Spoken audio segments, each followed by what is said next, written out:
Welcome back. Today we're going to be talking about reference photos. So you have a client and they send you a reference photo that they want you to replicate. Now we all know that we can't get it exact because it's a completely different subject, but there are things that we can match identical to meet the client's needs. So let's take this reference photo for example.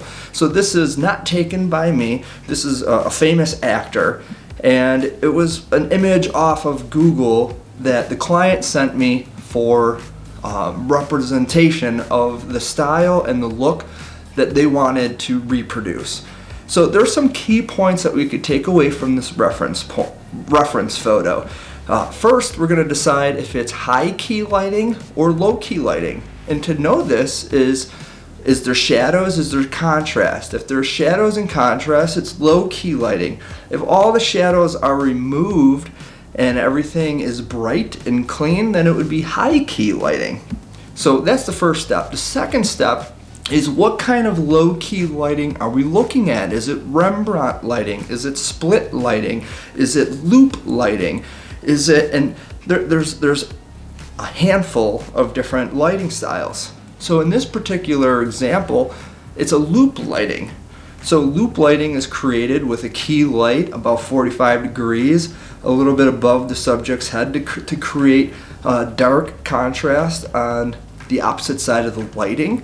And it also shows a loop underneath the nose. So that's the lighting style.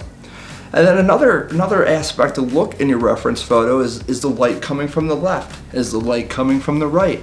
Does the client want it exactly like the image, or do they have a preference? Maybe they prefer the right side of their face over their left side. So then we're going to have to change the lighting and have it opposite of what the reference photo is. So the whole point of today's episode is to give you confidence and encouragement to see the ways to replicate an image.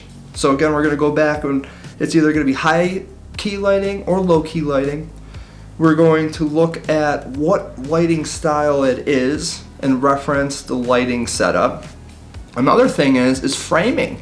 So in the reference image, it was about a 3/4 shot. It wasn't all the way to the waist. It wasn't a half.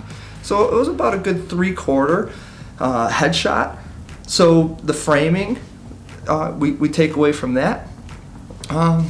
What else? Oh, depth of field. That's an important thing. If you look at the ears or the shoulders, if there's a little bit of that lens blur, then you know that it's a higher f-stop, maybe 2.8 or 3 or 4. And if everything's tack sharp, including the backdrop and the shoulders and everything in the image is sharp, then you know it's a low f-stop and you're looking at maybe f8, 10, or 11. So those are some things that I look for in a reference photo. So that way, when you have your reference and your final, it can be as close of a match as possible.